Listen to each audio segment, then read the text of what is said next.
Gab, Yeah. which cereal did you have for breakfast?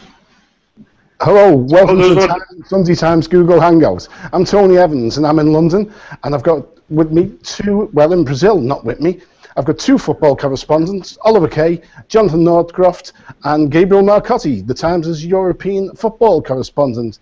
Chaps, how are you today? Very good, thanks, Tony. Very good, thank you, Tony. Let's start off talking about Suarez, obviously the big story of the week. Oliver, how's this going to affect Uruguay, and how's it going to affect Liverpool? Well, in terms of Uruguay, if you look at their first game before he came back, I mean, they struggled against Costa Rica.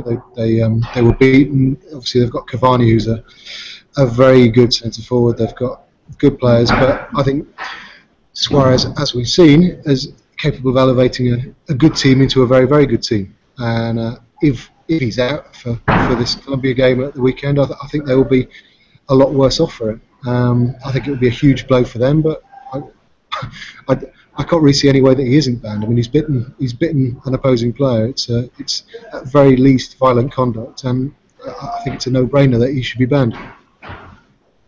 Do you think, Jonathan, that FIFA will really crack down hard on him because it's a repeated offence?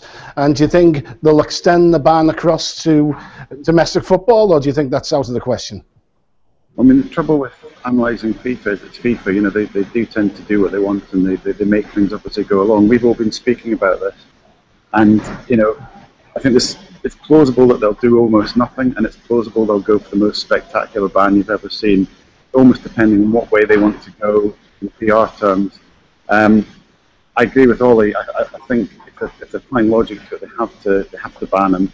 I think the big question for the game to answer is, bans with Luis Suarez don't tend to have any effect in a punitive sense. They don't make him change his behaviour. There's obviously something hardwired within him that makes him re-offend. So I think the question is, what's the point of a ban? Is it to punish him? Is it going to be symbolic? Is it to sort of, you know, do we want to sort of cure him or help him? I mean, that's something to sort of answer. I mean, I think a reasonable thing to do would be a serious ban, but also one that attached to had a sort of need for him to seek some kind of help.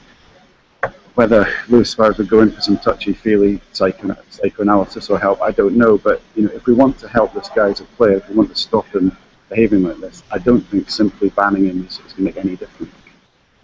Gab, will he get that help in Spain? How did he see it in Spain? Because he's been linked with Barcelona, he's been linked with Real Madrid. I mean, it looks very, very feasible that one of those deals will happen, most likely Barcelona this summer. How will he be viewing this biting incident, and will it put them off the player?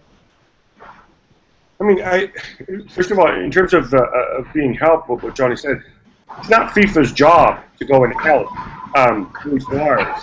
It's his own job. Goodness knows he's employed by people who pay him enormous amounts of money. They have a strong incentive to help him and make sure this doesn't happen. And I think this is definitely something that's going to play onto the minds of Barcelona and of Real Madrid. It's already an enormous fee, I think, for a guy his age. You're already going to have issues about how he's going to be able to coexist with either Messi or Neymar at Barcelona, and obviously Cristiano and Bale at Real Madrid. And there's also I think the real risk, if this guy goes a little loopy and does stuff like this, it can penalize you in other ways. I mean, the very real risk, which obviously didn't happen in this case, and I think people need to consider is, if Chiellini had reacted and the two get into a fist fight, then they both get sent off. And if they both get sent off, then obviously Italy gains from the transaction. One other thing to put in the back of your minds is, at least for the Champions League, and I think increasingly European leagues, with an additional assistant referee behind the goal, Luis Suarez, I think, doesn't even consider doing anything like what he did. And if he does, he gets sent off right then and there, and then everything, you know, goes off on a different path. Yeah, but that's suggesting that there's some logic at work with Suarez. I mean, do you think he thinks about it? It's, you know, he's done it 3 times now, so clearly it's not, you know, it's the ref might catch me. He's biting people on the pitch. He's gonna get caught. I honestly don't know if there's some logic to it. I think if there is no logic to it, they're going and trying to bite people, and being sent off every time because there's a referee standing right there behind the goal, then that ought to be a big enough deterrent, because sooner or later, some of his bigger, angrier teammates are going to go and beat him to a pulp. So it'll be as easy as that. But I think you can only really regulate behavior here, Tony. You can't get into what goes through his mind. Who knows? I don't know, and I don't particularly clear. Well, Johnny, the man who was suggested to know what was going through his mind, and we were told we'd sorted him out, was Dr. Steve Peters. And obviously he was with the England camp. It's not been a good few weeks for him, is it? Let's move on to England. How is Roy Hodgson getting away with it? The press have been very mild towards him. The English public seems not to care. And this has just been a meltdown of monumental proportions. I know where you're coming from, Tony, because I've been speaking to some of the Scottish journalists that are over here, and we've sort of agreed that if this was Scotland, we wouldn't be happy. We wouldn't be happy with losing 2 games and then a sort of miserable draw in the third, no matter who you're playing. And that would be Scotland with lowered expectations. So although I cover English football and England have become the team I cover internationally, I do feel slightly neutral when I look at England, and I am surprised as a neutral that the reaction's been so sort of sanguine to this. I'm not suggesting that I would advocate sacking Roy Hodgson or anything like that, but I do think he has to come back from the World Cup and know that it hasn't been good enough, and that the sort of happy-clappy young players, blah, blah, blah, we're all going in the right direction. A reality check needs to be taken, and if he's going to continue towards the next championships, then results have to start creeping in, and he's got to start organising these young players into some sort of cohesive team. Because what I saw from England was some very good passages of attacking play, but it was sporadic. I didn't see a team that was in control of the game. I didn't see a sort of heavyweight, experienced or sort of mature team with any kind of authority. I thought they played the Uruguay game very badly in terms of handling the pressure and of just regulating the tempo of the football. They were outdone by Italy, which maybe isn't such a surprise, but again, if they had the great maturity and so on. So I think he's got a long way to go. I think it's not just about picking young players and saying, "Hey, everybody, be happy." I think Roy needs to know that now it's time to get serious and make this into a proper team, because it can't be a repeat of this for a country of England's size. Ollie, everyone's saying he's got the young players, he's going to take them onto the European Championships. Is there anything in Roy Hodgson's career, his history, that tells you can be trusted with young players? I mean, is there any player who he brought through the youth ranks who says, "Oh, I owe my career to Roy Hodgson"? He's got no record of bringing young players through, has he? It's not what he's known for. He's known for organising teams and setting teams out to be, I suppose, hard to beat, which is often sounds like faint praise. And I think it probably was when England came back from Euro 2012, and they were hard to beat, but they weren't hard to beat at this World Cup.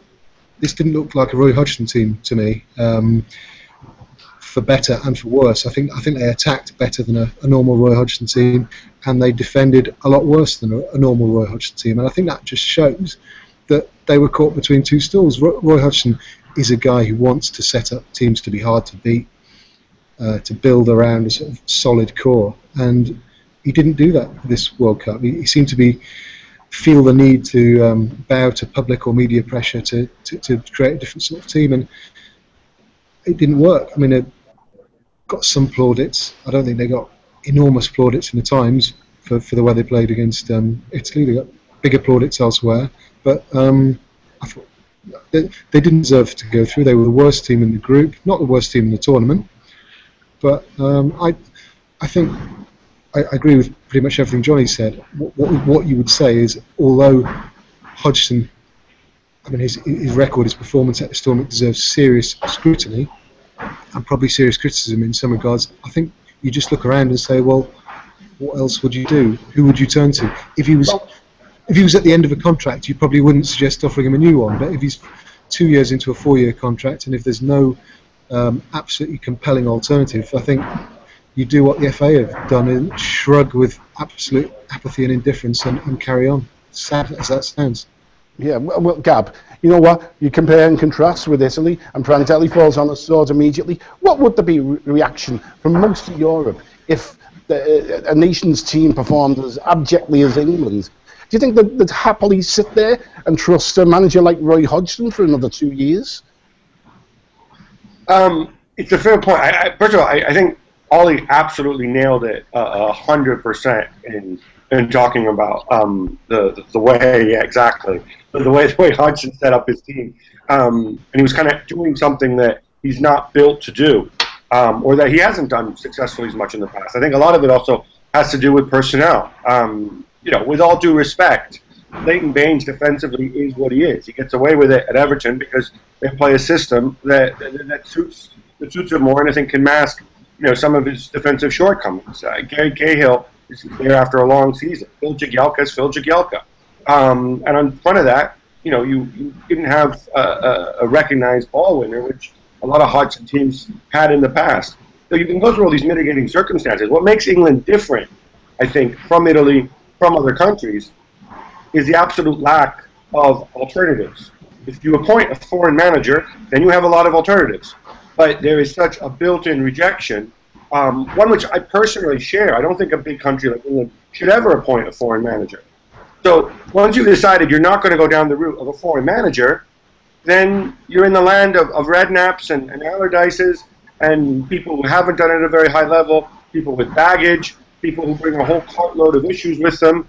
You either go and do that, or you go out on a limb and you say, okay, let's go with Gary Neville because he's very clever.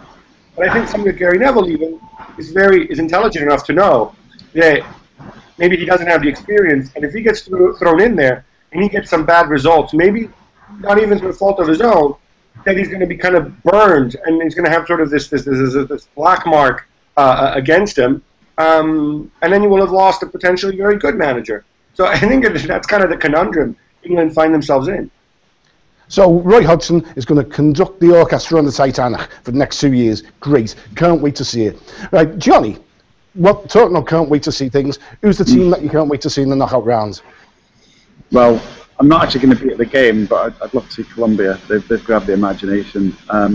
There's a sort of curiosity because there's a lot of players I've heard of I haven't really seen in the flesh, and I'm really enjoying them at the World Cup.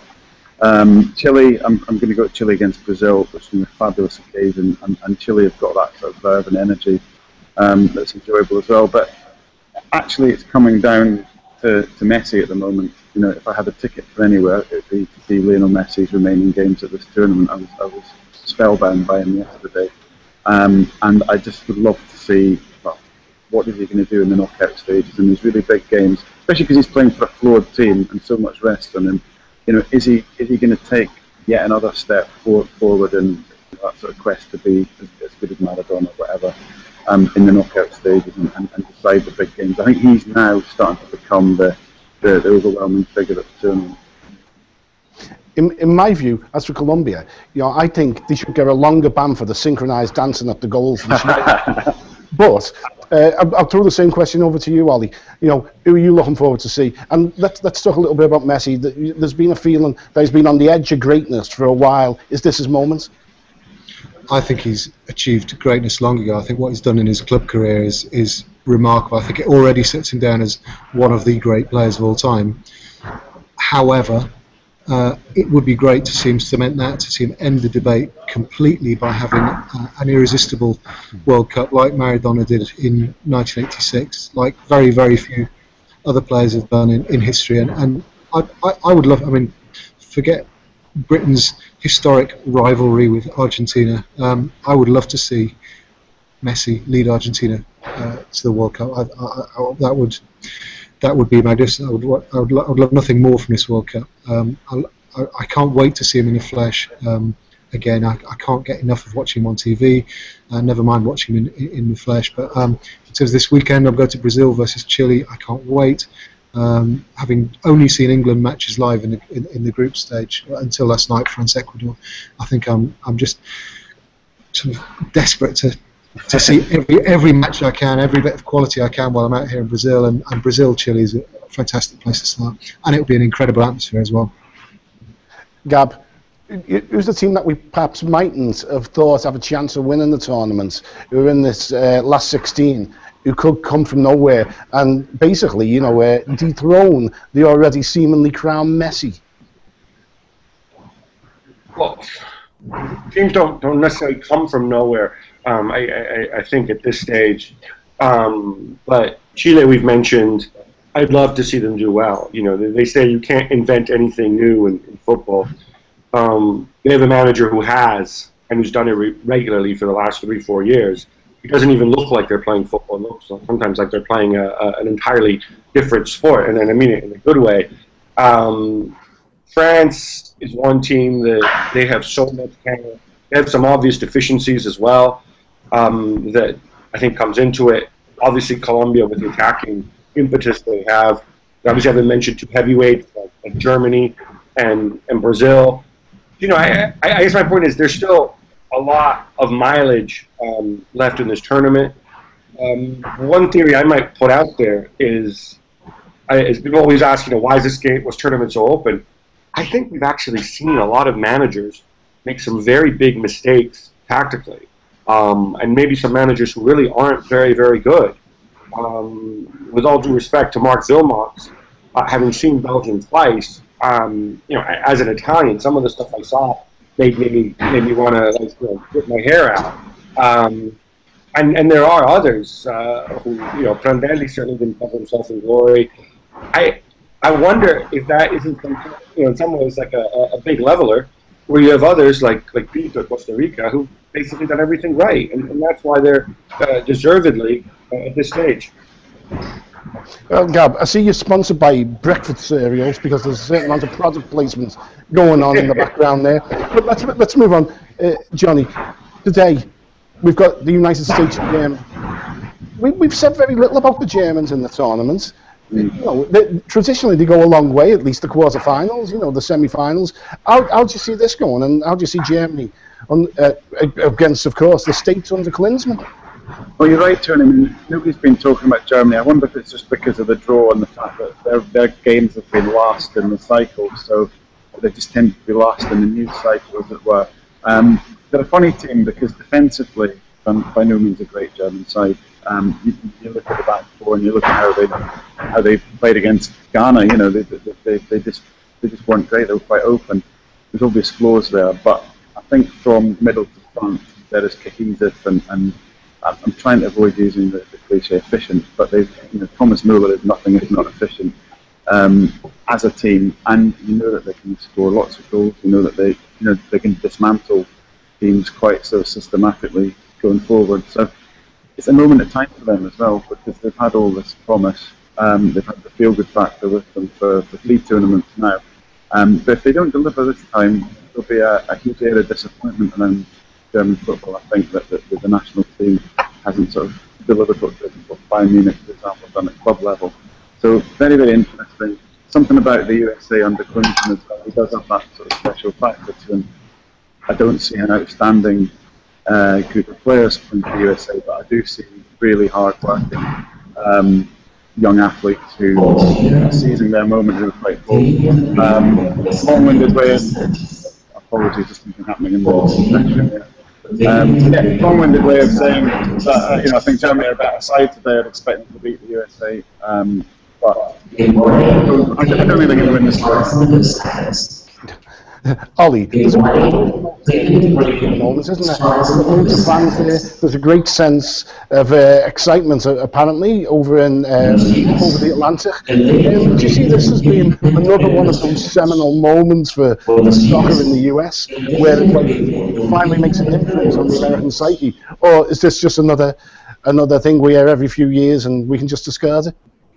No, I think they've had a few seminal moments. I mean, if you look at how soccer has grown in the States over the past 20 years. I mean, the World Cups have always been catalysts for more growth. I mean, they've generally done well in World Cups. 94, 2002, 2010. Obviously, they got through to knockout stages again, and they look very well capable of doing so now. I mean, it's quite interesting if you look on Twitter. I know Twitter is not the great barometer of anything, but it's the fervour and the amount of tweets that the American team generate during a match. I mean, Twitter just goes wild when America are playing, and that tells you that there's a big market, a big market out there for football in the US. And I think if they get through, and it's about having these sort of, from what people have told me in the States, it's about having these sort of moments where people sort of gather around to watch football in a way that they've only previously watched other sports. I think that is a big thing in terms of the sport's growth, and it probably will inspire kids who are 10, 15 now to want to become footballers rather than gridiron players. Gab, I credit my work as a coach in Southern California 25 years ago as being the catalyst for football in America, without a doubt. But, from your point of view, you're obviously you're educated over there, you're very familiar with the American soccer team. What's your take on it? It's quite remarkable. I mean, I think maybe we need to sort of separate out the media attention side of it from the playing side of it. But it's remarkable in the sense that the U.S. game against Ghana drew in excess of 20 million viewers. To give you an idea, Italy's decisive game against Uruguay in Italy, which I think might consider more of a mature football nation, drew 19.5 million. So huge audiences. But the fact that more people watched it in the States, obviously the U.S. is as high as about 4.5 times the population. But I think it gives you some measure. As this tournament progresses, viewing records are being sort of smashed on a daily level, and not just for the U.S. games.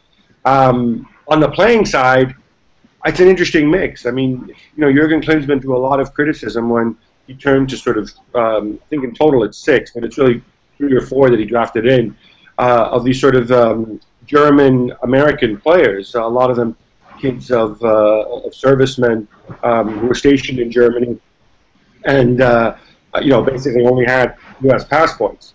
But the mix has been there. It's worked. It got into it.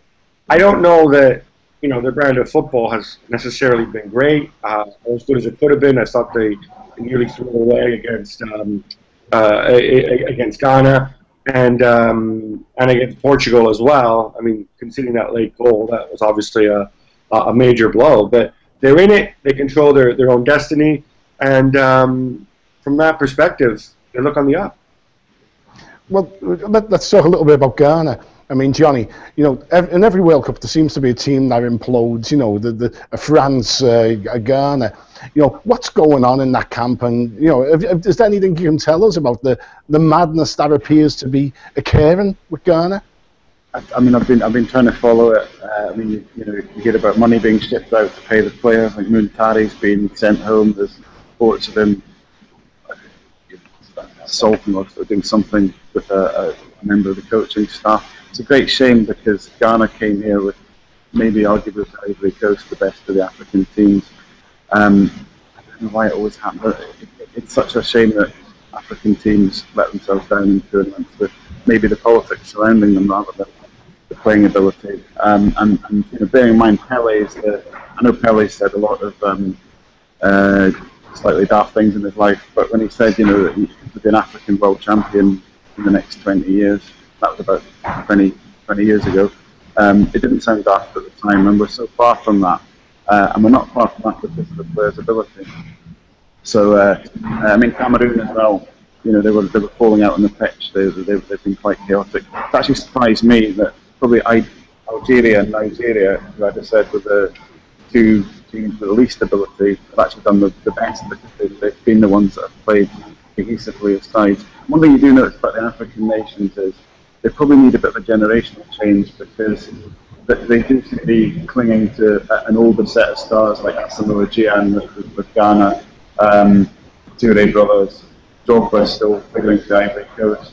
So I was really refreshed to see Musa score and do so well for Nigeria last night because he's the type of young African player, new generation that we need to see. Well, chaps, let's move to wrapping up. Predictions are a dangerous thing. Only a couple of weeks ago, I had Croatia going to the World Cup final. That worked out well for me. But who's going to win it? Ollie, you start. I'll go for Argentina. Argentina to beat Brazil in the final with Messi beating Neymar in a one-man shootout for the Golden Boot. I said Argentina and Messi at the start. I'll stick with that. Gab, come on, you've got to give us something different, something unpredictable. Gab, who's going to win the World Cup? You want something different? I stuck with Brazil. I was going to stick with Brazil because Argentina have some colossal deficiencies at the back, in my opinion. But if you want something different, I'm on the Chile bandwagon, São Paulo all the way. And I wonder if they can upend Brazil here, why not?